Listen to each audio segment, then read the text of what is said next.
So this teacher, sixth grade teacher, Ann Holmes, saw something in me, man, that made her assign me this poem. I think it's because when my dad came to visit me in school, the first thing he did was hit on her, right?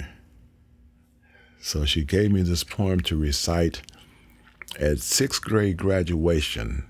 I was supposed to be in the fifth grade, but I was reading on the 12th grade level. And so because they could never come up with the next thing for me to do while I was waiting on the rest of the class, they just moved me on to the sixth grade. But on sixth grade graduation night, it was an Oklahoma thunderstorm night, you know.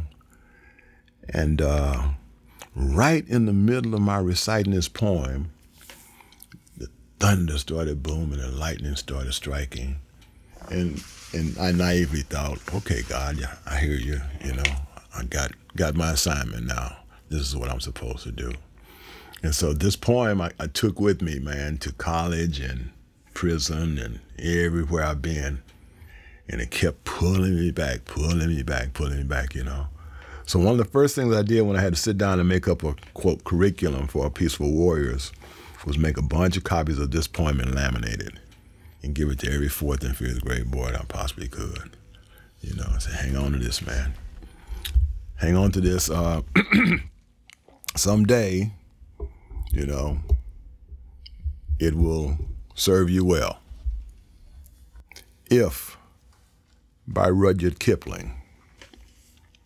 If you can keep your head when all about you are losing theirs and blaming it on you, if you can trust yourself when all men doubt you, but make allowance for their doubting too, if you can wait and not be tired by waiting, or being lied about, don't deal in lies, or being hated, don't give way to hating, and yet don't look too good nor talk too wise.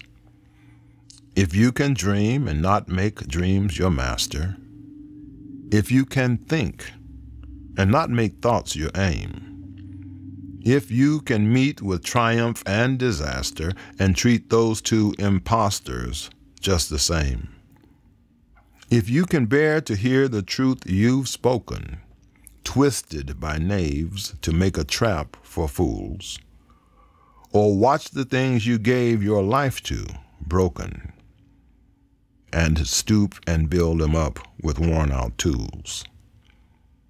If you can make one heap of all your winnings and risk it on one turn of pitch and toss, and lose and start again at your beginnings, and never breathe a word about your loss. If you can force your heart and nerve and sinew to serve your turn long after they are gone, and so hold on when there is nothing in you except the will which says to them, hold on. If you can talk with crowds and keep your virtue, or walk with kings nor lose the common touch, if neither foes nor loving friends can hurt you, if all men count with you, but none too much, if you can fill the unforgiving minute with 60 seconds worth of distance run, yours is the earth and everything that's in it, and which is more, you'll be a man, my son.